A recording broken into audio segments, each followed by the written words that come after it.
A winter storm is underway in the interior Northeast with some moderate to heavy rain along the coast. We still have blizzard warnings up in the plains. This pair of lows just doing their thing.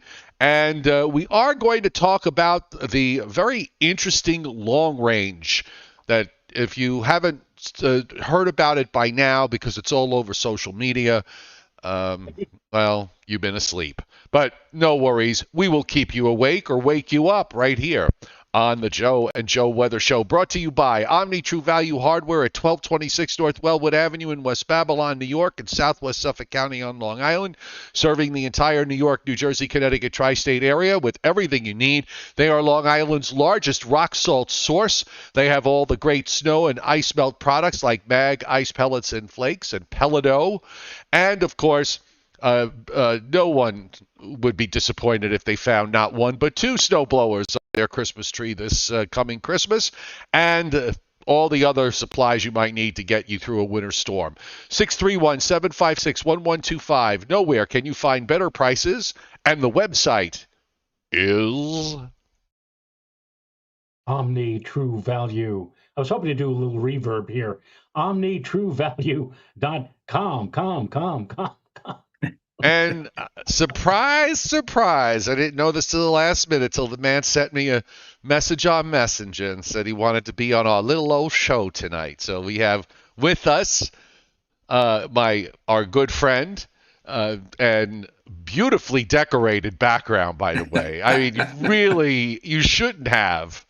And I mean, I have my Christmas light tree up with the lights on too. Bill Goodman, meteorologist Bill Goodman from the National Weather Service Forecast Office in Upton, New York, which is on Long Island. And they forecast for Long Island, New York City, northern New Jersey, parts of northern New Jersey, the Hudson Valley, and also for parts of south coastal Connecticut.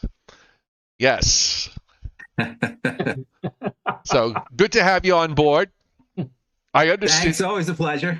And folks turning into the show for the first time, welcome to the Joe and Joe Weather Show. I'm Joe Cioffi. Joe Rayo's on the bottom. Bill Goodman is our guest. We're on here Monday through Thursdays at 7:35 Eastern Time, Sundays at 11 a.m. And if you like the show, hit the like button. If you really like the show, subscribe to my YouTube channel and make sure you have your notifications turned on so that you can tune in every time we do a show. Okay, so let's start, guys. We've got a lot to talk about tonight. This is a very, ever since it became obvious that the block was, we're going to get into this blocking pattern that we have, that at some point things were going to happen.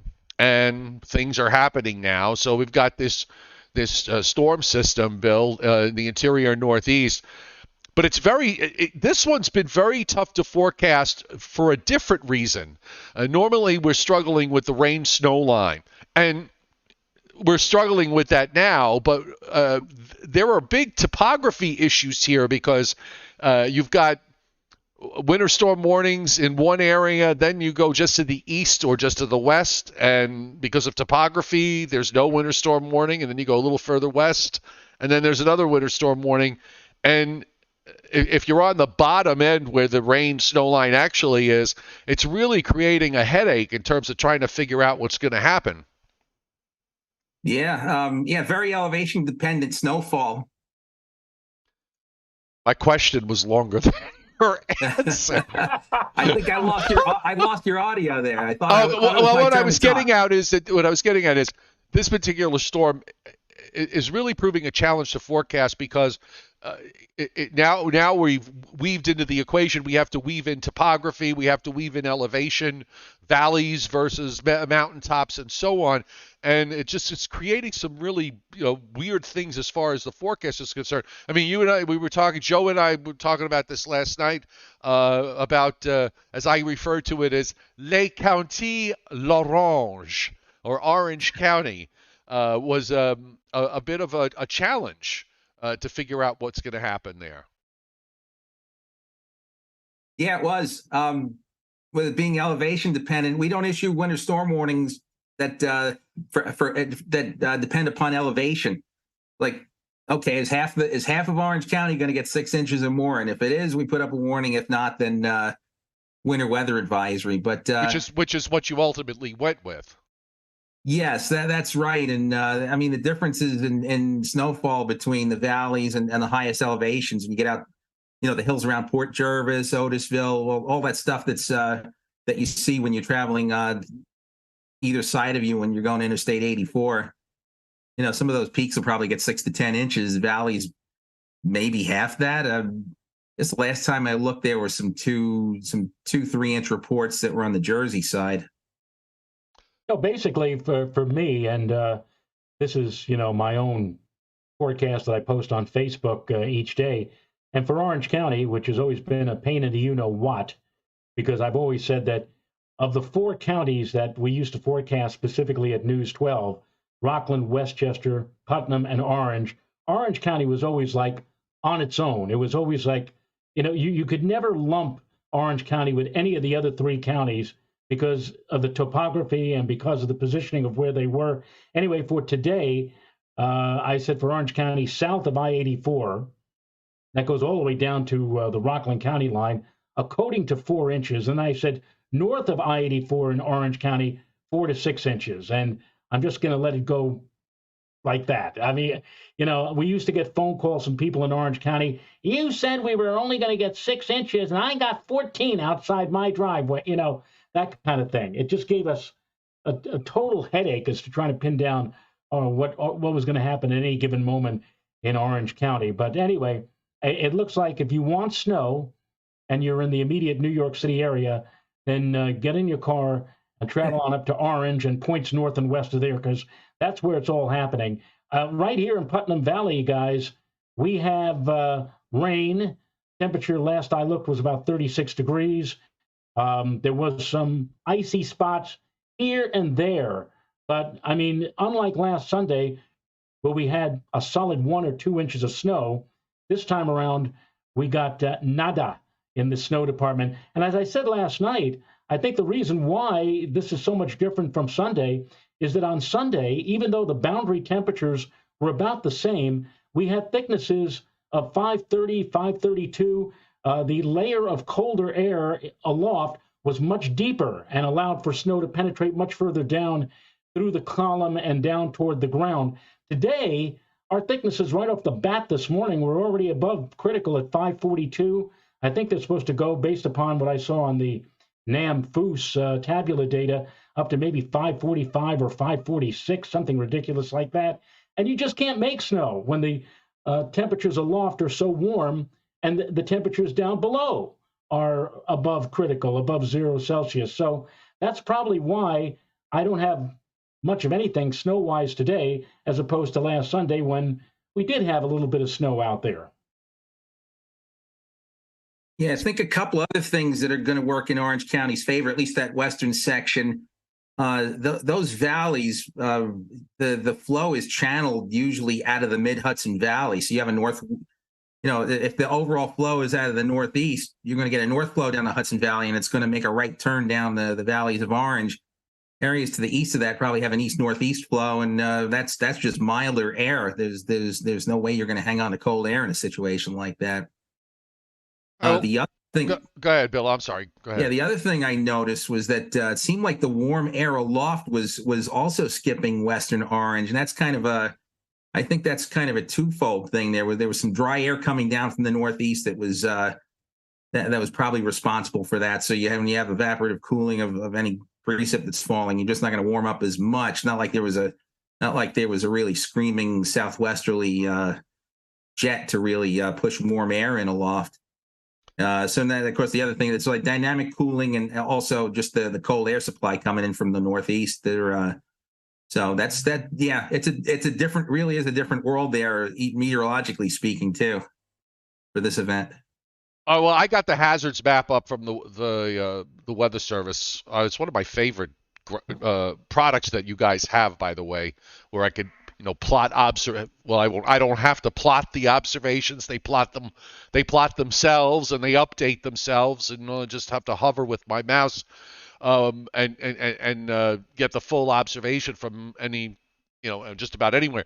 But one thing I'm noticing in areas that really were cold last night, and by cold I mean down in the 20s, it is really it's warmed up quite a bit. I mean, almost everybody in Pennsylvania, even in northern Pennsylvania, there's an odd 32 or 31 here and there. But everyone else is up to, we're some numbers 33, 34, 35. You go into upstate New York, all the way up to I-90. The temperatures are above freezing. I mean, the primary is really doing its job in pulling up this warmer air, and in the meantime, it's still snowing up there in a number of these areas that I was looking at. Some of the obs, like around Binghamton and Point South, hasn't quite gotten up. It just started in Albany as a 10-mile visibility in light snow and a temperature of 30 at the airport. But we're already in the low and middle 40s along the coast, so that's all shot. It's almost 50 now at Atlantic City. Winds picking up there from the east. This primary low wound up. I was amazed, Bill, looking back at the guidance from just 4 or 5 days ago, where the primary was going to go into Illinois and Indiana and die out. The secondary was going to redevelop. The whole upper air structure suddenly changed, where the upper low in the west just became the dominant feature, and it's just sitting there. And they have their second day of blizzard warnings up in the Dakotas with this. That's that's different. That's a low that far west is not the primary low being that far west is just another thing that's not good for snow, at least down here near the coast. Inland is a little bit different story. A wrapped up low like this one is. I mean, the feature aloft is just sprawling. It's like this giant upper low. It's almost like a chicken laid a giant egg. We got winter storm warnings. The interior northeast, from Pennsylvania northeast through New York State, on mainly north of Route 84, and then on up to Vermont, New Hampshire, and into Maine, all under winter storm warnings. There's a narrow area of counties just to the south of those winter storm warnings where we have these winter weather advisories, and then there's nothing as you go further south and you head down toward the coastal areas from Boston down to the Delaware coast. We also have blizzard warning still going on in the Dakotas and in parts of northern Nebraska, with the winter storm warnings extending into Minnesota and surrounding areas under winter weather advisories. And we've got actually a working, I believe we have a working tornado. No, it's gone. The tornado watch that was up in Florida is now expired, and the rest of the country is pretty quiet. Overall, Bill, with the storm that's in the north going on here in the northeast, play it through for us. What you think is, how this is all, impacts for upstate New York and New England and so on. If you could just play it out and give us your thoughts on how this is all going to wind up. Now you're just talking about this event, right? Not the this current event. Okay, well, as I said, at least down near us, very, very elevation dependent thing. I guess farther north, it looked like what you had shown, it was that temperatures had warmed up a little bit. I'm not sure if that means that upstate's going to see lower totals or probably just a heavy wet snow, if anything. So, well, they haven't even really gotten into the good precip yet. So maybe once that gets up there, they'll shave off a degree or two and just sit around 32, 33 through the whole thing.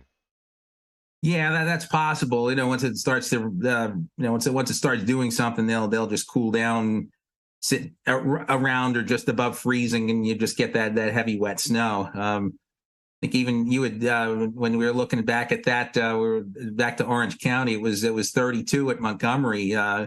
Yeah, so there's just enough cold air. It's a pretty marginal event. It's not like you had not a typical thing where you have a big high sitting off to the northeast that's just feeding the cold air. So this is a little bit different depending on dynamics to get to get enough cold for snow. And if you're if you're too warm to start, you're just out of luck. probably not the case as you go farther upstate into Albany's and Binghamton area. Hey guys, look at the satellite loop right now. Look how sprawling this thing is. It's huge. It's just it covers 3/4 of the country. Yeah, a friend of mine was saying just a couple of days ago how impressed he was at the comma shape of the cloud, and then he said, "What happened over 24 hours? The comma kind of widened and kind of became more diffuse and broke up a bit." But I said, "That's typical. I mean, when the storm is at its peak or at its maximum, it's what we say occluding to maturity, and actually acting like a football player and lateraling its energy to a new system on the tail or on the front ahead of it, which is the coastal system that we're watching for tonight and tomorrow." But you're right, Joe. I mean, look how this thing looks like it covers at least half the country. The main storm still sitting over the upper Midwest, but now you have the attendant weather fronts right along the Atlantic seaboard. You have severe weather down in south central Florida, generated by this very same system that has been bringing blizzard conditions to the plain states for the last couple of days. It's an amazingly large and complex system, and who knows, this may be important of things to come in the weeks and months to come for this upcoming winter season, because it's been a while since we've seen something like this at this particular time of the year. Stuff wants to cut off. Most years, if you don't, we haven't seen we haven't seen a blocking pattern to me. We've seen some blocking patterns along the way in the past few winters, but we haven't really seen one quite like this, probably going back to the March of 2018. In agreement, guys, or am I off base with this? Yeah, it's been a while. I would say it's been a while. I mean, it's not that we've never seen anything in the last 4 years like this. We have. It's just that we don't see them. Well, to this magnitude. Yeah, of this magnitude, quite as frequently as we might have, let's say, in an earlier part of our lives. Yeah. I'm looking at the radar. I got the radar up right now. Looks like some pretty hefty rains going on in central and south Jersey, and just off the south shore of Long Island. You're going to be pouring soon over there where you are, Bill. Yeah, I was even wondering if we were going to see some lightning, because in the satellite loop you were just showing, I saw some lightning strikes that were in Delaware, and I guess that was all headed northeast with that activity. So yeah, I'm looking on the radar, the echoes. There's some bright red colors there showing up off central New Jersey. I'm sorry, so in central New Jersey, and even a couple of small little blotches of red popping up south of the South Shore. Yeah, we're probably going to get some heavy rain overnight. Wonder if the northern part of that, like just how much of that is bright banding that's going on, at least in North Jersey. I think the stuff farther south is that's not the case. That's heavy rain. That's real. Yeah, as you go south island towards South Jersey.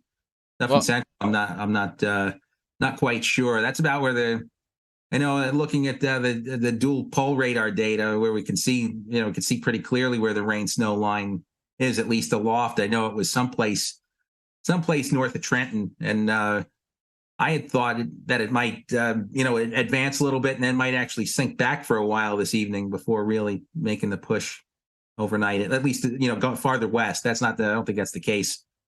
That's not the case farther east.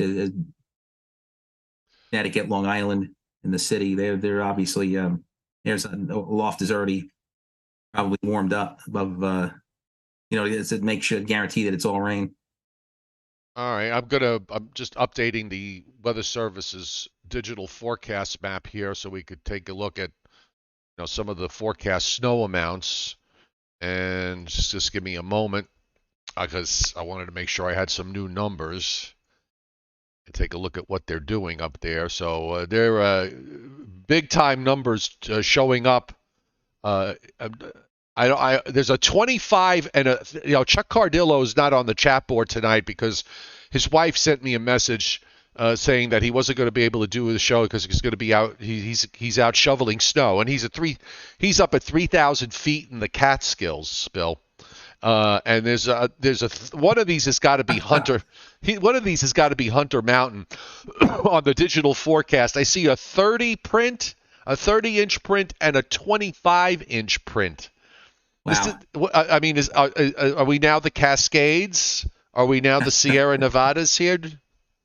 And look at that zone between the from the Catskills to the Adirondaks, and you got the Hudson River, and there's this huge snow hole that runs up all the way up the Hudson Valley, and then the numbers pick up again when you look at the Berkshires with a foot to a foot and a half in some spots in the 20s in southern the White Mountains probably going to do pretty well with this.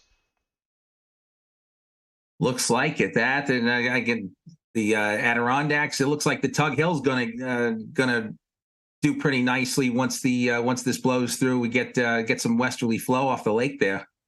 Yeah, they got a. I'm waiting for the map to load. I just kind of zoomed in to see if I can get a number. You're gonna get a 30 up there too. Well, I mean it's that bright yellow. I'm just. That has to be at least 30. And maybe from what I can see on the increments, that seems to be like 32. It's over 32. Yeah. It's over 32. 7 at Syracuse, 5 at Rochester, 8 at Utica, Saratoga 9, Albany 6, Binghamton 8. Let's go in a little bit further to the south. Newburgh 2, Middletown 6. And I'm not sure where that is in Connecticut. If that's up in Litchfield County, that 5, maybe that's Torrington. It's up Route 8, so it might be Torrington or Thomaston. 11 in Pittsfield, Mass. Going up further north, I don't see any town. Rutland, Vermont at 12. In New Hampshire, Concord 7.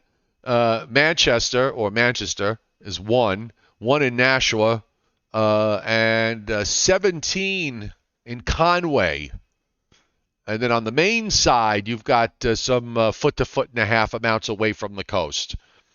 There's a 27 print up there too. So actually, from a snowstorm, one of the things I thought about today is I know the snow lovers down in the coast are all upset. Okay, well they're always upset. They're upset every day from November 1st to the end of May, but the snow cover that they got on Sunday in upstate New York was very key to how cold it was, especially during the nighttime hours, and that set. I think that really helped to set up the situation that we're seeing today. This snow cover, I think, is going to help with setting up situation, whatever we're heading into for late next week. Certainly doesn't hurt the cause. No, it doesn't. It doesn't. We're not seeing those. We've had cold spells in October and November, but almost immediately after the cold spell, we've seen temperatures rise to 60s, even close to 70 as late as November. But that ain't happening this time. The temperatures are going to be getting probably no higher than the low and mid 40s in the upcoming week. And it's going to be quiet after we get past tomorrow, Saturday on through next Wednesday, and even into a part of Thursday of next week. Not much to write home about. We'll have basically fair, dry conditions, temperatures in the low 40s, mid 40s by day, nighttime readings dropping down into the 20s, so nothing overly mild, overly warm. And then we start looking ahead to Thursday, Friday, and Christmas weekend, and that looks like when the fun, quote unquote, begins. By the way, across the rest of the Great Lakes, we've got some the west shores of Michigan, off Lake Michigan, with 8-inch plus amounts there. Most of the snow's in the blizzard warning. Now remember, these folks out here already got a couple of feet in parts of South Dakota, certainly, and a foot plus in other places. So we're seeing anywhere from an additional inch to 4 inches in South Dakota, and an additional 3 to 6 inches. There's even a 10th print in the center part of the state. So that the remnant primary storm in the upper low are still doing its thing. in the northern plains, and then weather seems to be relatively quiet out in the west. Don't want to forget the fact that we've got some rain here along the coast, and it's going to be on the order of about 1.5 inches plus, according to the folks at WPC. The 1.5 inches plus for much of New Jersey, for much of New England and upstate New York, and in fact, in that area you mentioned up at Tug Hill off Lake Ontario, there's a 3-inch, a little small area of 3 inches plus of liquid for that area. So that explains the 30-inch plus snowfall. Otherwise, most of the precip around the rest of the country is light, with the exception of along the immediate Gulf Coast, where we've got anywhere from 3/4 of an inch to 1.5 inches along the immediate coast, and also just along the Florida East Coast, some higher amounts, excuse me, and along the Pacific Northwest. So what I'm going to do is I'm going to bring up the GFS. I'm going to carry it through to that's a little hint there with what's on the screen. So which one do I use, guys? You want the 12Z or the 18Z? Because I mean, we really could use either one, but whatever one you want. You tell me. Well, I haven't looked at the 18Z. I mean, and in fact, I haven't either. All right, then we shall. Then part of my presentation is going to be concentrating on the 12Z run, but all right, I haven't looked at the 18. So let's see what the 18 cooked up. All right. So I'll show the 18 now. Then we'll go back to the 12. Actually, it's relatively consistent. I mean, there are some differences, but it still has the same idea longer term. But let's go short term, where you see the primary low. What's left of it still pretty wrapped up there it's in southeast Minnesota. You've got the secondary off the North Carolina coast. That's going to crawl northward tonight and Friday, sitting off the New Jersey coast during the day tomorrow. And then finally tomorrow night, you'll start to see the low begin to pull away to the northeast. And it'll still be snowing up in Maine and New Hampshire and in Vermont Saturday morning. Then it'll just continue into Maine right into Saturday night, early Sunday morning. Meanwhile, the rest of the country's pretty quiet. We've got some colder air that's coming in behind this for Sunday and for the beginning of next week. And there's your big high that comes down from Canada with some bitter cold air into the plains Tuesday and Wednesday. There's an Arctic front that's approaching the east. On this run, you've got a diving shortwave down through the plains, and there's a low that also something that comes out of the southwest that makes a low in the Gulf that runs out ahead. Now, this is the 18Z. Runs out ahead off the Florida coast. You got the energy coming down from the plains. Another low forms over the Carolinas. This is Friday morning. And it's kind of weird on the 18Z run because it somehow makes this lead low that gets involved. Then ultimately the low that's behind it becomes the main storm, and it becomes an absolute powerhouse over Cape Cod and moves on up to the northeast. So the 18Z run, and by the way, let's also remember that we're talking now 192 hours from now, okay? So there's going to be many more adjustments, but I'm amazed at the consistency here of the model runs and the models themselves between each other. They seem to be, Bill, seem to be keying on this idea that there is going to be a storm of some kind late next week.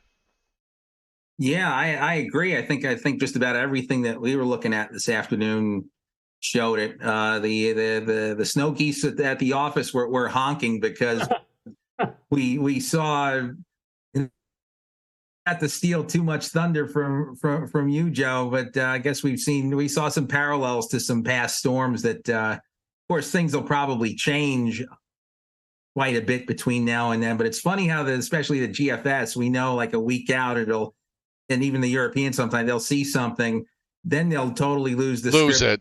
To 5 only to come back. So right. This is interesting. This hasn't really lost it though. It's been telegraphing something for the 23rd time frame for quite a while now. I would say at least a week.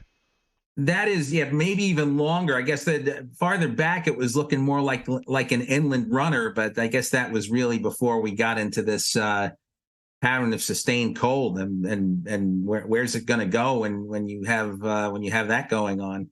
Yeah. And the scary thing about this is that this is all, we're looking at stuff now that's 7, 8, 9 days down the road, and as we all agree, really nothing really comes into focus until you're within about 84 or 72 hours. So there's a lot of wiggle room, and there's a lot of room left for this thing either to position itself more closely to the coast or maybe more out to sea. And the models, as I will show you in a few moments, both the European and the GFS may have the same idea, but they're off by as much as 24 hours on the timing. So again, this is going to be fun to watch on a day-by-day basis as to how this is all going to come together. But it looks like to me that there's going to be some fascinating.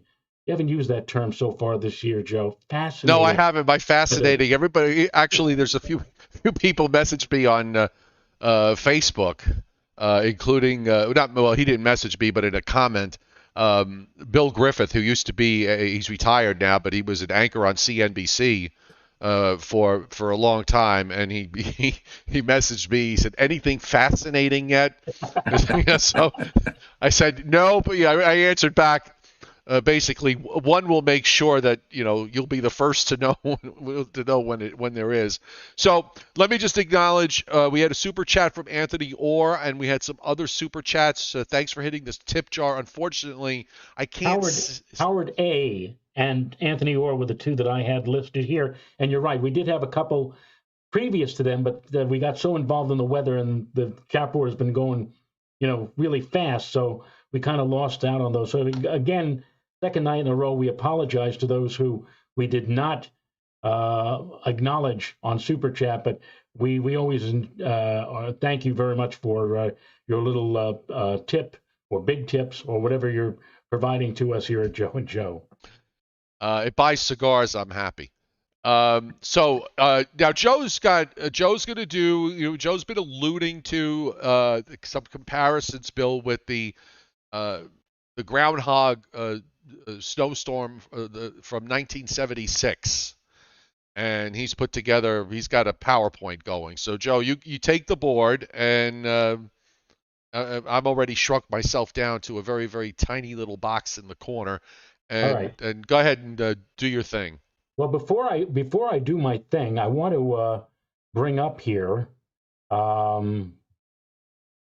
isn't it showing up? Hang on for a second, ladies and gentlemen. Once again, technology ruining. Please enjoy the music while Joe's PowerPoint is being processed. I wanted to show the 6 to 10 day temperature outlook from the Climate Prediction Center, because this is really wild. And why is it not showing up on the Bill? CPC has been on top of this. They put out a slight risk for heavy snow a couple of days ago for the northeast and northern mid-Atlantic. All right, I'm going to bypass that for the moment and go right into my little presentation here, and talk about, as Joe mentioned, some parallels between what may be coming our way versus a system that came on through during 1976. All righty. So here we are on the Joe and Joe show. All right. I want to take all of you back to Sunday night, 7 p.m., February 1st, 1976. And on that Sunday evening, we had very cold air plunging southward out of central Canada. But at the same time, we had low pressure located along the southeast coast, right over the Carolinas. Now, on that evening, I clearly remember we were getting on and off showery rains, and some of the rains was coming down rather heavily. As you can see, we were in kind of a southerly or southeasterly flow. Temperatures that Sunday evening were right around 50 degrees. So the last thing that you probably were thinking of as you were going to bed that night was the potential for maybe a blizzard or even something close to something like that. Move forward 6 hours, and now you see that cold air, this is 1 a.m. on Groundhog Day morning, February 2nd, Monday morning, 1976. The cold air is now beginning to interact with that storm. The storm has already dropped considerably in terms of pressure, 979 right off of the Virginia Capes. Now, in just 6 hours' time, look what is going to happen. At 7 a.m., Groundhog Day morning, February 2nd, 1976, wham! This storm system intensifying to 967 millibars. Now, in case you're wondering what that is in terms of inches of mercury, that's 28.55 inches. I mean, that would be almost off your aneroid barometer that's hanging on the office wall or the wall of your home. This was an incredible intensification that took place. I remember, and I've said this before, waking up at 5 o'clock in the morning to the moan of the very strong northerly and northwesterly winds that were blowing. And I had one of those indoor-outdoor thermometers, not like the ones we have today, which are digital. This was one where you can actually see the liquid in the tube, and I could actually see the liquid, or whatever it was in the tube on this thermometer, going down right before my very eyes. I could actually see it getting colder by the minute.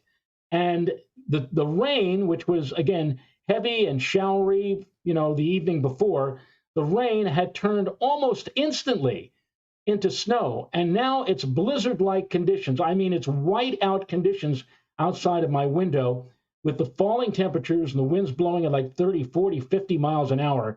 This was an incredible, and it was all due, again, to the interaction, it's almost like pumping steroids into this storm system of this very cold air dropping on down from Canada and getting involved with this coastal system as it came up along the eastern seaboard. Now, just to show you how the news media covered this, this is from Newsday the following day, February 3rd. I think this really should have been a Long Island winter, not an Long Island winter, 1976. And you get the idea. This is some views, I guess, on, let's see, Stony Brook, an accident on the Northern State Parkway. Well, everything just froze in place that night, that morning. I mean, you talk about a flash freeze. This was the flash freeze to beat all flash freezes. But I mean, like, this came during the early morning commute on Monday morning, February 2nd. The Newsday also made a comment about how this storm sweeps Long Island with a rush, and how quickly everything just changed from rain to snow, icy conditions, because again, it rained so much the day before, and now all of that rain in puddles suddenly, rapidly froze up. So people are spinning out every which way. You've got near zero visibility, and at times with the sudden blizzard, which really didn't last all that long. It lasted maybe a couple of hours, and then, believe it or not, by 9 o'clock in the morning on Groundhog morning, it was bright and sunny. But for the few hours that this thing was going, this was wild. I love this now. This was in the New York Times the next day. Weatherman here caught by surprise. Bill will get a chuckle out of this. The plummeting pre-dawn temperatures that caused the metropolitan area's rain-slicked roads and highways to ice up yesterday morning caught meteorologists at the National Weather Service by surprise. In its 11 p.m. forecast Sunday, the service predicted correctly that the heavy overnight rains would turn quickly into snow about daybreak and be swirled by northwesterly winds approaching 40 miles an hour. A surge of cold air was also predicted, but one that would drop the temperatures from the mid-40s Sunday night to the 30s by yesterday morning. However, temperatures fell from 35 at 5 a.m. to 17 degrees 2 hours later. Let me tell you also that at 8 o'clock in the morning, 1 hour after the 17-degree reading, the temperature at Central Park had dropped to 11 degrees. And that was all at the start of the morning rush hour. Okay, that was 1976. If you go on WPC's long-range outlook here, this is the hand-drawn map that shows the projection for 12Z. That's 7 a.m. next Thursday morning, December 22nd. The forecaster was Schitzel, or Steisel. Do you know how? Is it Schichtel? I thought it was. I think so. Oh, that. Any case, look what we have here. And does this look familiar to those of you who just saw what happened in 1976? Very cold air plunging southward through central and southern Canada into the Plain States, all the way down into Texas. This is what the folks in Texas, if you live in Texas, you call this a blue norther. This is one of those things where temperatures like 70, 60 degrees, 70 degrees, and within hours it drops down below freezing. And they call it a blue norther because the air is so clear and blue behind the front that it's coming down from the north. So they call that a blue norther down there. Anyway, here's all this cold air pouring into the nation's midsection and getting ready to spread east. Here's the cold front here. And look at what we have here. We have a storm system right along the southeast coastline of the United States. And this conceivably, I would suppose, will be bringing precipitation to portions of the mid-Atlantic and maybe northeast during the day on Thursday. But the question is, what happens when this cold air and this storm system come together? Well, we saw what happened in 1976. So let's take two examples of what some of the model guidance is forecasting. This is for Christmas Eve morning, according to the GFS, the 12Z GFS, 7 a.m. next a week from Saturday, and we have a storm system that's located, I guess, about 200 miles southeast of Cape Cod, 959 millibars. And in case you are not quick on the draw, I've done this for you. 959 millibars, guys, is 28.31 inches of mercury. I mean, that is about as strong as any hurricane that has ever gone past Long Island or Cape Cod. And this thing, again, interacting with all of that frigidly cold air, we have all of the snow that is backlashing New England all the way back to eastern New York and New Jersey. The upper level 500 millibar pattern shows a closed system. This is what? Now, this is a 3-contour cutoff low, probably like a 517 cutoff low off of Cape Cod. I guess they were aligning as the storm is becoming vertical with the upper level. But it is a pretty potent system. And again, the cold air pouring across the northeastern United States interacting with this storm system. But this is Christmas Eve morning. What does the European say about all this? The European is actually 24 hours faster. Remember, we had the storm on the GFS in about this position on Christmas Eve morning. The European has this storm system in about the same position the day before, on Friday the 23rd. And by the way, just want to throw this in. That the European maps on Tropical Tidbits, they're showing total precip. That's not all rain. That's not rain. All rain that you're seeing there, even though it's green. Okay, just to be clear. Okay. Very, very good point to make, Mr. Cioffi. In fact, you can see here's the 540 line and the 534 line, and so the tri-state area is somewhere between the 534 and the 528 line. So we're well below critical, at least at the higher levels of the atmosphere, and it's almost certain that all of what you see here would be snow. 967. That's interesting because that's the exact pressure of the Groundhog Day storm when it was in this approximate position in 1976, 967 millibars, or again, 28.55. Whichever model you agree upon, or like in this situation, both of them are red flagging an intense, a sudden and rapid and very robust intensification. And so this system, if it comes on Friday or if it comes on Saturday, we're getting an idea, getting a hint that there's going to be something major somewhere along the northeast coastline at the end of next week or at the beginning of Christmas weekend. Here is the upper level for the European, and it's interesting that we have a cutoff low here to go along with that surface system. But look what we have down here. We have an even more dramatic cutoff feature that is moving into the mid-Atlantic area of the United States. And again, all that cold air, look at this flow. This flow coming across Wisconsin, Illinois, Indiana, Kentucky, Tennessee, coming straight out of the polar regions. So you can bet your boots that it is going to be not just cold, but really cold with this pattern. In fact, so cold that come Christmas weekend, next weekend, here in the Northeast, I'm sure this is what the garments are going to be. Everybody's going to be bundled up. There's going to be scarves. There's going to be heavy woolen parkas. There's going to be. Where do you find these people, for God's sake? Well, all I can tell you is this is going to be, I think, one very interesting week. I was getting excited looking at the maps today. I can only imagine what it's going to be like when we get to next week, as we get closer to Christmas week, and for all of the winter weather enthusiasts and all of the snow weenies out there. And Bill, you mentioned about how people at NWS and Upton, the snow geese were honking.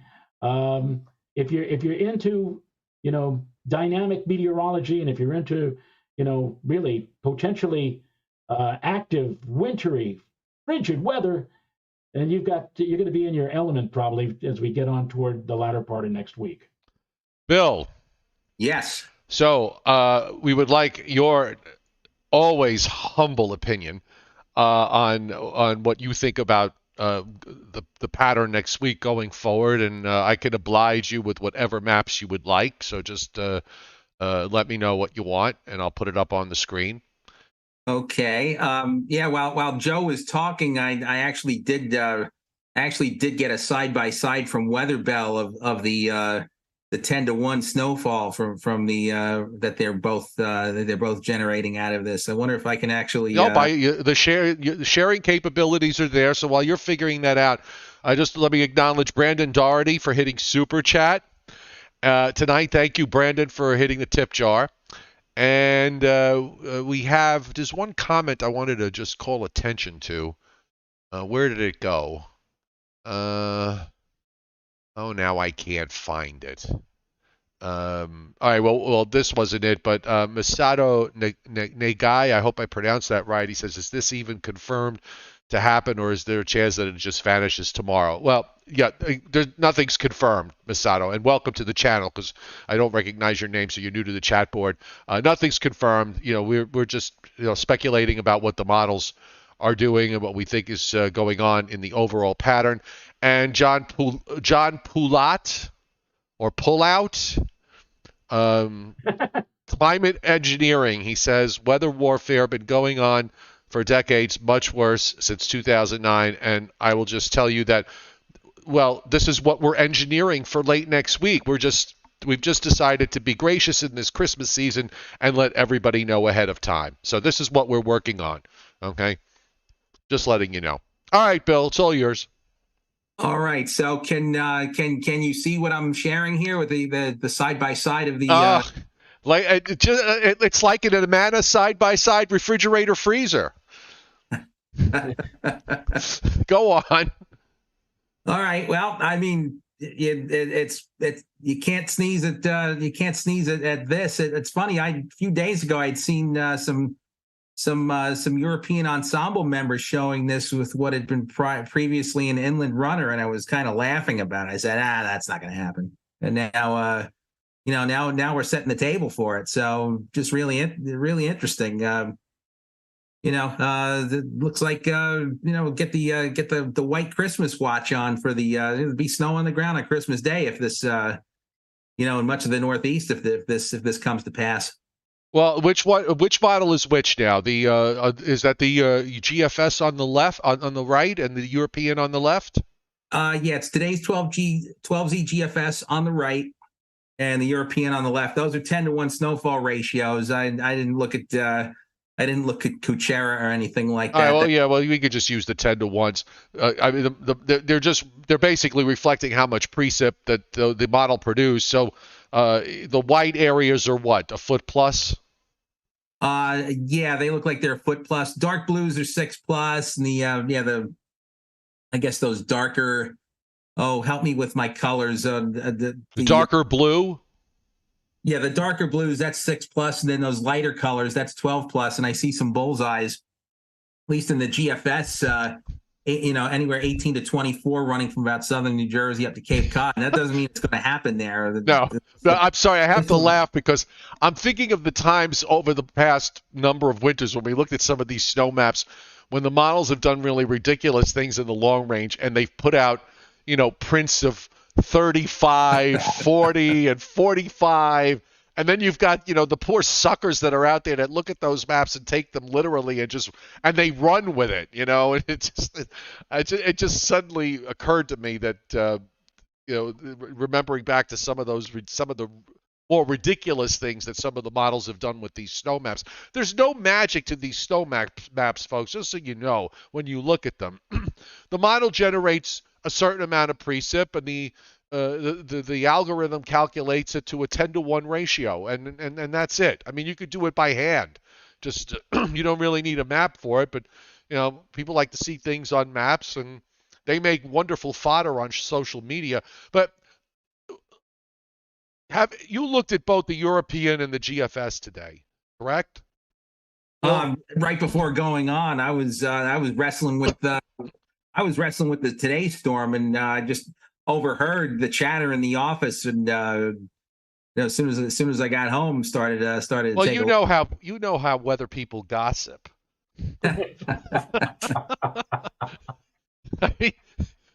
I always get such a kick out of when somebody will come up to me and they'll say, I heard that there's going to be and then you fill in the blank, a storm a week from now, a storm 10 days from now.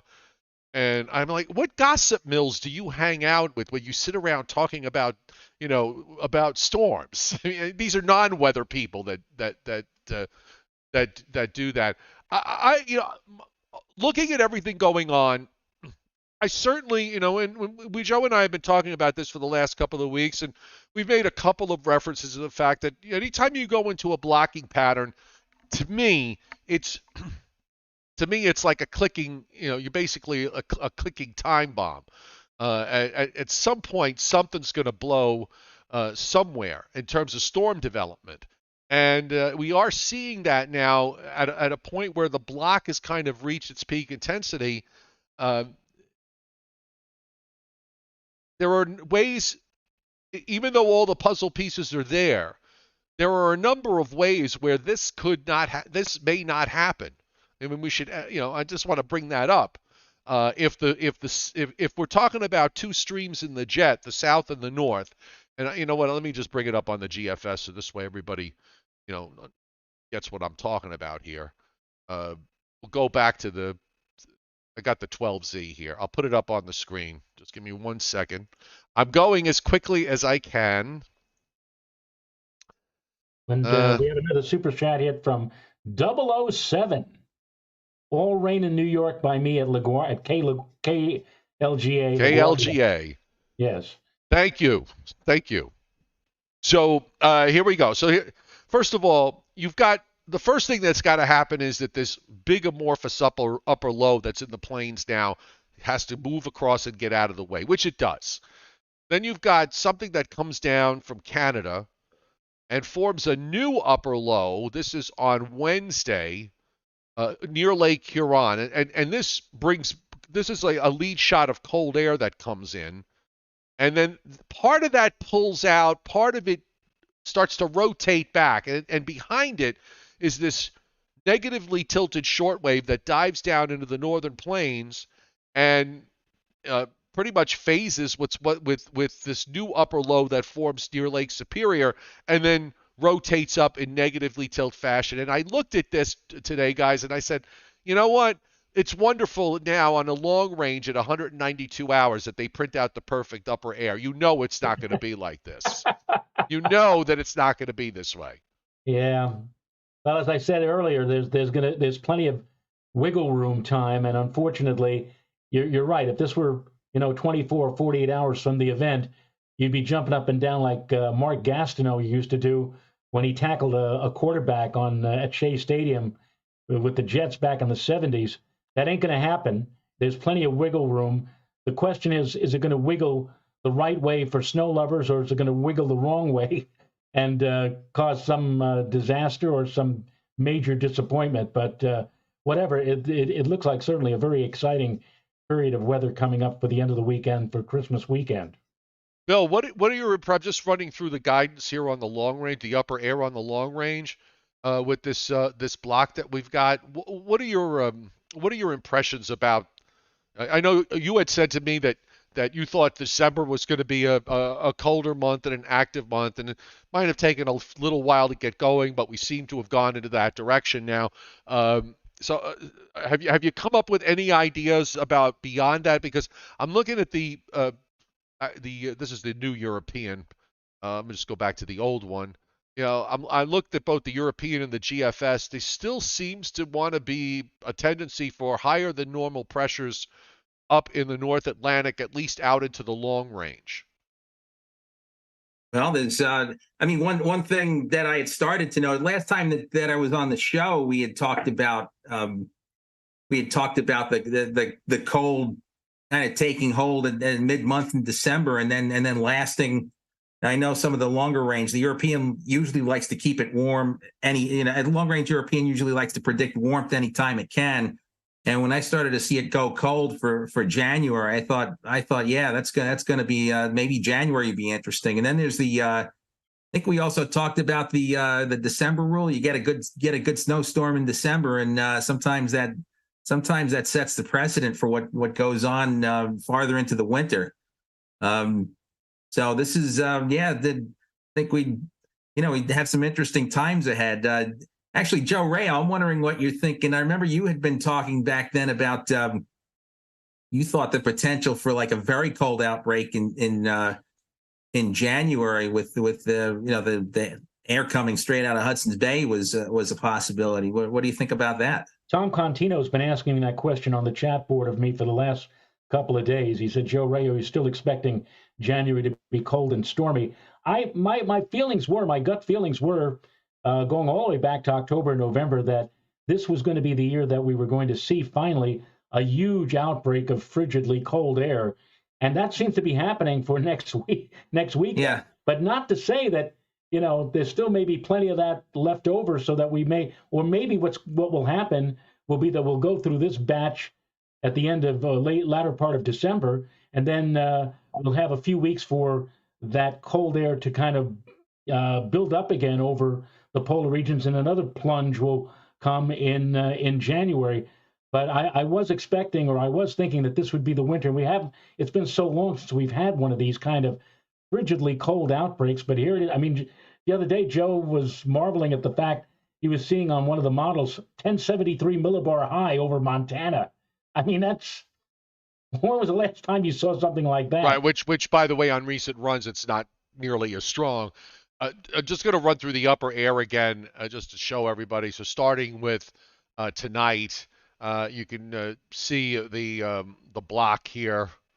Actually, as you guys know, with me, it's all about the East Pacific Oscillation and not the NAO. And we actually have, we've got the trifecta going here with the PNA is the Pacific North America Index going positive, the East Pacific Oscillation going negative, the North Atlantic Oscillation is negative. So all the teleconnections are where they're supposed to be. If you want to have something of consequence snow-wise, but I'll just take you through the upper air here. This is Saturday. Then we're going to move on. This is Sunday into Monday. Now we're into Tuesday. You see that stretching going on from northwest Canada to the Great Lakes. Part of it goes east into eastern Canada. The other part dives into the northern plains on Wednesday. Then that trough sharpens up. And a new upper low forms, and then it lifts up in negatively tilted fashion on up the East Coast and on up into eastern Canada. So, I mean, this is a very, very dynamic pattern. And if you look at when I roll the loop, folks that are watching, if you focus on the areas up in Canada and Greenland and near Alaska, you can see how that's all higher than normal pressures, and the jet stream is displaced further to the south. You can see the mechanics here in the upper atmosphere and the gears and how those higher than normal pressures up there impact these systems that are now further south than they otherwise would be. The blocks are important. Make no mistake. Yeah, they've had very unusually warm weather. I know our friend up in northern Alaska has alluded to the fact that it's been rather mild up where he is. But the weather up in Alaska has been quite mild, and that is a function of the block. They're right underneath that huge blocking upper level high, and as you said, Joe, because of that, the cold air is ending up funneling southward, more further south than it normally is, and this is going to be a prime example of what's about to happen to all of us later on in the week with that outbreak of very cold air. Bill, any additional ideas with regards to the long range? Well, I guess another thing to think about is that when you have a big cold air outbreak like I guess like what we're expecting going into late December, maybe some warmth does follow it. That looking at the latest European monthly forecast for January seems to be suggesting that, but I still see hints of the positive PNA. So I'm not entirely convinced that the model's right about that. It doesn't look like now. I know the for December, European had been telegraphing a blocking pattern up near Greenland as early as late October, early November, and it looks like that's not going to be in place as we go farther into the winter. At least not to the degree that the long range model is picking up on it. So maybe we get back to something resembling normal for January rather than being real cold. That's what that means in terms of precip. I don't know yet. I think if we have a positive PNA, then probably ridge in the west, trough in the east. That probably means that I guess depends on how it all sets up. With if we get the storm track going right, passing right to our south, or if it's going to be suppressed. I don't think it'll be suppressed. Well,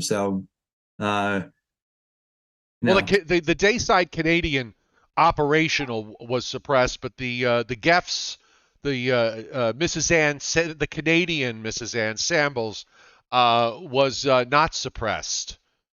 She was actually, pretty much in line with the other models.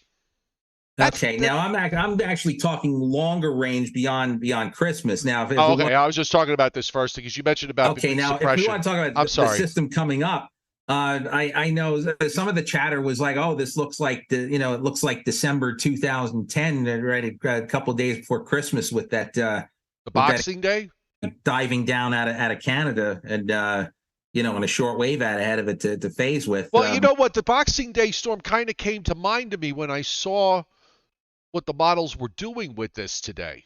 It popped into my head, and in terms of, I guess maybe the 18Z run really triggered it, because I remember with the Boxing Day storm, a day or two before, maybe it was 2 days before, the models lost it because it was keying.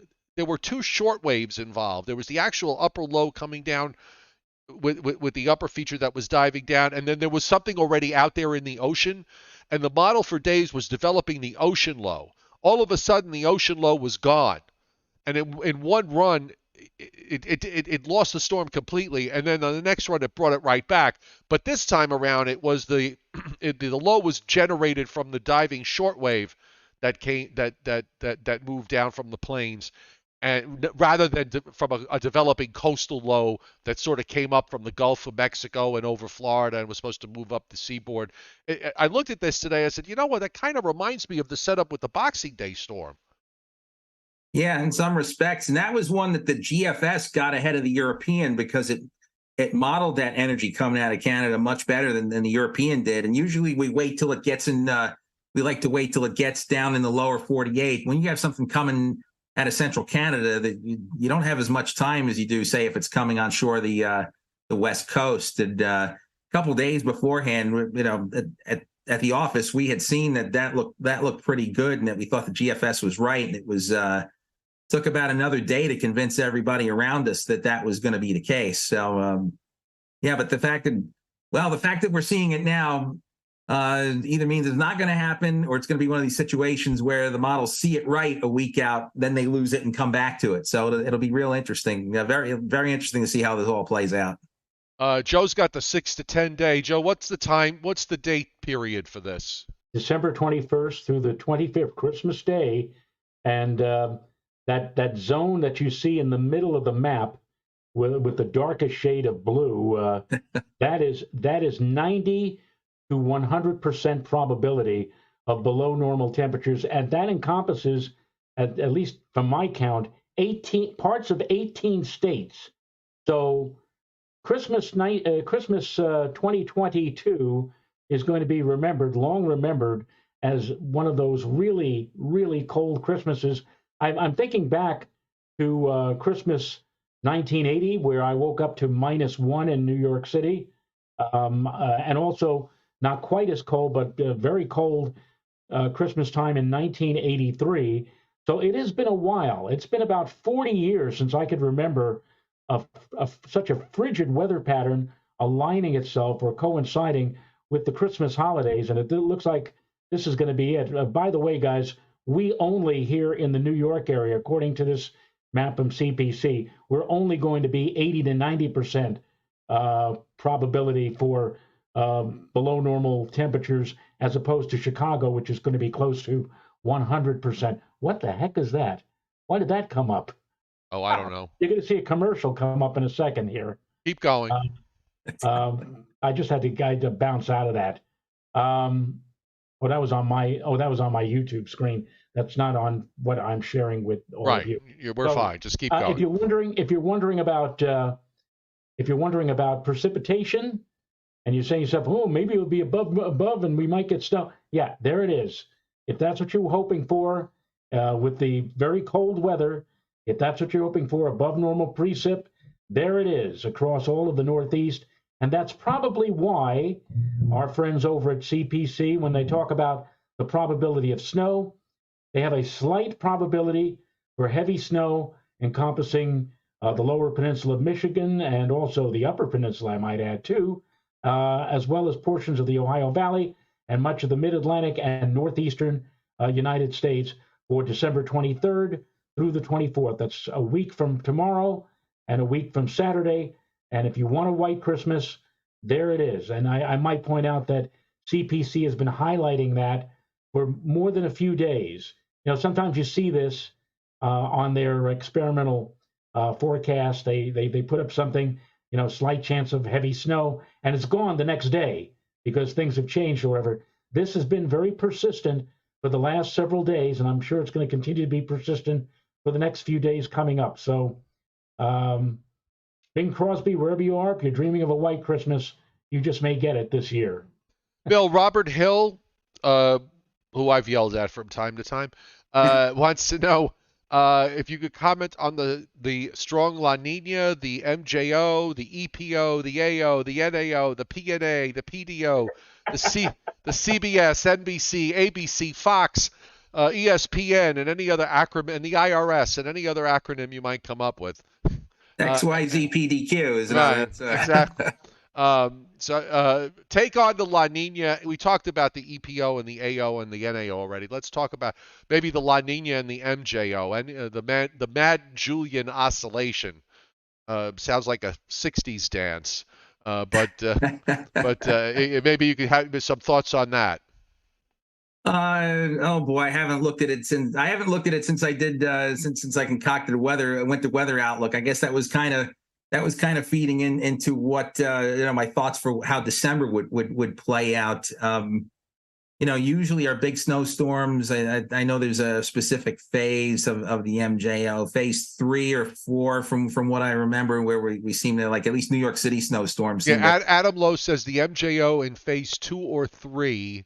End of next week is a good omen. Okay, well, phase 3 is where you want to be. That's an encouraging sign. But the European MJO takes it to phase 5 and 6. So if that's correct, then then it's a rainstorm for the coast, according to Adam Lowe. The European is more wrapped up with that. That could be something that's wrong, at least for the coastal sections, that maybe this thing gets so wrapped up that and you saw that in those maps that I was showing earlier. Right, the overnight run was like that with the European. Yeah, so I mean that's one of the things that could go wrong then, I suppose. I guess another thing that I noticed, it seemed like, we had teleconnections, we had the positive PNA, I guess the Arctic Oscillation, NAO. I don't think they trended positive, but at least they made a move toward positive, and I guess that's going to have to be good enough. Usually we look for a phase change for a big storm, but I guess they're moving enough that when I looked at the NAO the other day, I didn't check it today. I think it's going to be good enough in this situation. Yeah, I mean, it was going from negative to neutral, climbing up to the neutral line, and usually when you get that, that's at the point that it gets up toward that neutral line is when you get that storm signal.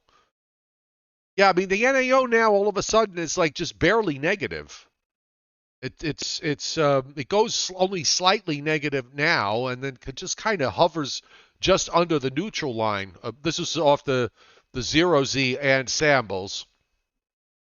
And of course, you got a whole bunch of members that are +2 standard deviations, and a bunch of them that are down -1 to -2 standard deviations. So I'm just going to quickly look at the PNA. Yeah, the PNA actually goes nicely positive. It goes up almost 1 standard deviation positive. And that's the one thing we were missing prior. We were, I remember earlier in the month we were complaining, what a waste of an NAO because the what's going on in the Pacific didn't look that good. Now all of a sudden it looks a lot better. Yeah. And William Huber is asking me, did I see or hear that Eastern Siberia got down to -80? I'm presuming that's -80 Fahrenheit. Although I know that at -40. Both Fahrenheit and Celsius are the same. Also, Tom Contino has a question for Bill. He said, Bill, why did the U.S. government take away the EPO graph? Is there some sinister reason at play here? Oh, everything is a conspiracy. Of course. The CPC website, didn't they replace it with some other index that was Yeah, they did, and I read somewhere on there that somewhere on one of their websites that it was a budget issue, and I mean, I don't understand how much of a budget issue could it be to just have an extra web page that they got rid of it and they're not getting back. It's not some veiled conspiracy, okay? We're not trending on Twitter, for God's sake, over the East Pacific Oscillation. Hashtag -EPO. Actually, in 60 years, all of the hidden data that has been kept from us will be opened up, and we will allowed to see it. Just like today, they opened up a lot of documentation regarding the Kennedy assassination that hasn't been seen since 1963. So maybe in 60 years we'll find out why indeed they have stopped showing the various maps that Tom Contino wanted to peruse. Oh, and Jess Harden is upset because I did see his mention for Alabama. I'm actually excited, by the way, by this system from the GFS because the GFS gave me 8 inches here in North Georgia. Yeah, Joe, and the CPC has you in the 90 to 100% probability for below normal. So yeah, maybe you ought to look at the records, the climatological records, and see what the lowest temperature for this time of the month of December. Well, Brasstown, what was the number? Was it -24 or -17? I forget which one it was. I think it's -17 is their all-time low, and they're only 10 minutes from me, and another 3,000 feet up, a little less than 3,000 feet up. But it gets cold up. I've already been down to 19, so I got there in October. Maybe what will happen is that you'll get down to 0 before Central Park. Well, no. Now you have not. You had an accumulating snow. I haven't had one yet. I was just thinking about, maybe I'd beat you to getting an accumulating snow, but you've already had one, so that's not going to be the case. Bill, I'm just kind of curious. I love that background. Is that what your house looks like, or is that a made-up background from Zoom? Oh, that's definitely a Zoom background. That's you should have lied and said it was your house. My house will look like this by the end of Saturday. That's I have a week off before Christmas. Well, at least I think I have a week off. If we have a big storm, they're going to be pulling me right back into the fray. So I better get all my stuff done this weekend. One thing a lot of people have to get done. I mentioned this to Renata yesterday. Here we are now. We're at the midpoint of December, and I've only gotten about 10 Christmas cards. In other years, I've gotten already like 30 or 40. I think everybody has been behind in their unless people just simply said, the heck with the Christmas cards, the postage is too high, and I'm not doing it anymore. I stopped doing Christmas cards years ago. It's a supply chain issue. Blame it on the supply chain. Supply chain, okay. Why not?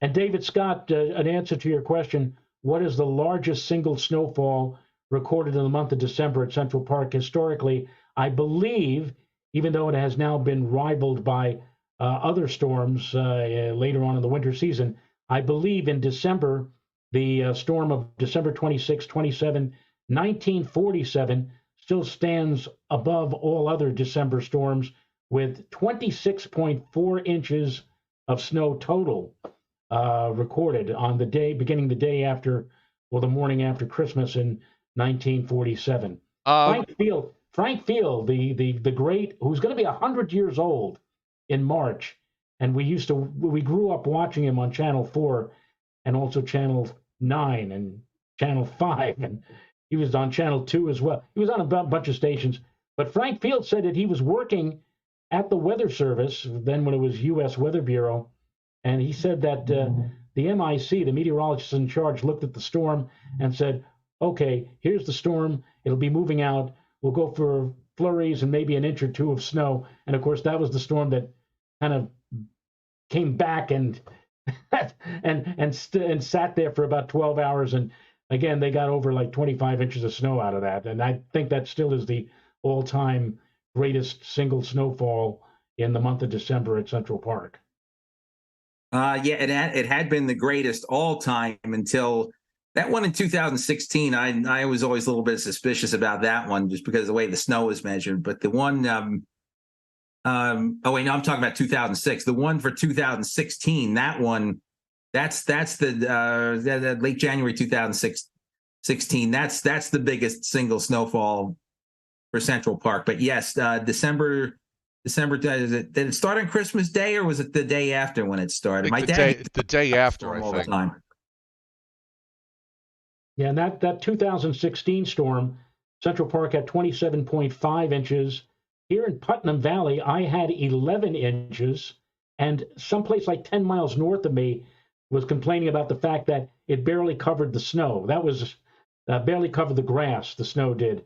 I mean, that was a wild storm with really a dramatic cutoff up in the northern edge of the snow area, but that was if I remember correctly, that was on a late Friday night and all through the day on Saturday. Yeah, I know Joe remembers that because Joe was working at iOS 1, right, Joe? For that. Yes, I was.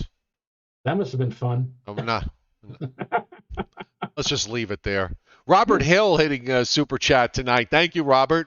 Hopeful for a white Christmas, he says, a nice Christmas tree. Yes, thank you. And Leon Probitsky hitting the super chat tip jar tonight. Thank you very much. So, any parting, any thoughts before we say goodbye? Got any gossip? Come on, you got to have some office gossip that you can share. Something, anything. Just a little tiny bit of scandal, you know? No scandal. Just that the snow geese were out in full regalia today. That's the only gossip I have today. It was great to hear it, and it was funny that I wasn't involved with it. Usually, I'd be right in the middle of it. Well, good. I'm glad you're keeping your nose clean. Are you working during the Christmas weekend, Bill? Or I am back for midnight's Christmas Eve, but I have a feeling that plan's all just going to pot if this whole scenario comes to pass. I'm supposed to be off until then, but I don't think that's going to happen. All right. And if I volunteer early, I can get some choice hours and get in and out. And still have some time off before Christmas. Guess I better put in my bid now. See, this is the advantage of being retired, and I know Joe will agree with me on this. Is you're not going to get the phone call on Christmas Eve saying you got to come in tomorrow morning for the big storm, or there's like a meeting, an emergency meeting, and all of a sudden everything is scuttled in terms of holiday days off, and they tell you, well, Joe, you're going to have to work. You're going to have to work that leading into the storm. No need to worry about that. No need to worry about that. Yeah, and I don't do meetings. I don't do phone calls. I don't do working for other people. I do fishing. I do also do cigars on the deck. But I ain't doing any of that other stuff you mentioned, Joe. No, that's not happening. No, that's not happening. Frank Scalera hitting super chat tonight. Thank you for hitting the tip jar, Frank. Most appreciated. What's Santa Claus got for you, Bill? Got a new humidor coming? No, I already got that. I don't need a new one. Really? Yeah, I just I mean, I'm not a big cigar smoker. I've been a fad since my granddaughter was born. You know, you give out cigars, next thing you know, you're 5 months in, and I'm taking a little break. So nice. Okay, good for you. All right, yeah, I got some cigars that's supposed to be coming tomorrow in the mail, so just waiting. Anyway, thanks for being here tonight. We've run the show an hour and a half, and it's Thursday, so you know what that means, Joe? That means we're off tomorrow. Yes, we're not going to have a show tomorrow. We're not going to have a show on Saturday. I know the guidance is going to be exciting. I know you probably want us to be here, but we're not. So you're just going to have to grin and bear it until Sunday morning at 11 a.m. Eastern Time, when Joe and I will be back to discuss whatever surprises the models give us between now and then. So, Bill, before we sign off, we're 30 away from 200 likes. So if you haven't hit that little thumbs up button, would you do so now so that we can get to 200? That would make my entire night. It would make my entire weekend if we got to 200. We got 172 likes and we didn't even ask for it. I know, I understand, but I'm just saying we were able to get to 172 likes without even asking for it, which is very nice. Yes. So now we're at 182. I mean, Bill Goodman, you are such a great guy. We love you very much, and we're very happy as always. I'm glad tonight you sent the message saying, I want to be on the show. You got to let me on the show tonight. I just have to be on the show. No, I'm just teasing. I'm always welcome. You know, you always can come on and share your experience and share your thoughts on weather and anything else that we wind up having to talk about. Oh, thanks. It's a pleasure. It's a pleasure, and I learn a lot from you guys too. I'm far from knowing. Well, for one thing, you learn the art of getting a correct haircut, like I just did. Okay. My colorist dyed in the gray just perfectly. Just so you know, my relationship with my colorist is sacred. And Bill, I'll be watching carefully all of the area forecast discussions late next week.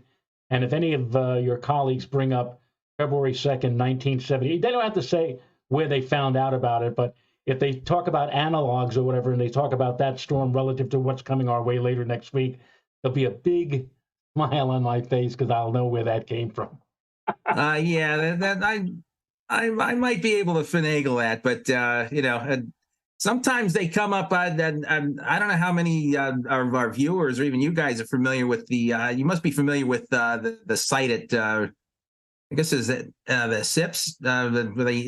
If you put in the upper air pattern, it'll spit out analogs based on the based on the current and forecast upper air patterns and give you analog snowstorms. So that'll be interesting. We get closer. Maybe. I don't know how far back it goes, if it goes back quite to 1976. It's been a while since I've been on there, but that's time to visit that site. Send me the link. Will do. I'd appreciate it. All right, let's go to bed. Time to go night-night. It's late. It's come past 9 o'clock. We got our 200 likes, Joe. Ring the bell. Yep. Oh, Thelma. See, Thelma. you're lucky. You're lucky it's outside because I have a Mariner's bell that I put up outside the front door, and when you ring this bell, you can hear it for not miles, but you could certainly hear it for at least a quarter of a mile. Okay. Yes. And it would just probably knock everybody's ears out if I were able to use it. So yeah, you got the Thelma bell. All right. Nighty night, everybody. We'll see you Sunday at 11 a.m. Eastern Time. Snow lovers, keep your fingers crossed that the models behave. Night, Bill. Night, Joe. Night. Au reservoir.